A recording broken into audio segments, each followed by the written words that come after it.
காது குத்து function series 1 பார்க்கலாமா?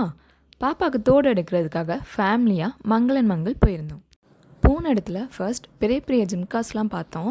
அதெல்லாம் கோல்டு மாதிரியே இல்லை, எல்லாமே ஆன்டிக் மாடலில் டிசைனாக அவ்வளோ சூப்பராக இருந்துச்சு. பெரிய பெரிய ஜிம்காஸ் போடுறவங்களுக்கு இது ஒரு பெஸ்ட் ஸ்பாட்டாக இருக்கும். நெக்ஸ்ட் பாப்பாவுக்கு தோடு பார்க்க ஆரம்பிச்சிட்டோம். எல்லா டிசைனுமே நல்லா இருந்தது. அவளே என்ன டிசைன் வேணும்னு பார்த்து செலக்ட் பண்ண ஆரம்பிச்சிட்டான். நிறைய டிசைன்ஸ் பார்த்தோம், எதுவுமே எனக்கு சாட்டிஸ்ஃபைடாக இல்லை. பாப்பா சூப்பர் எக்ஸைட்டடாக ஜாலியாக விளையாடிட்டு இருந்தான்.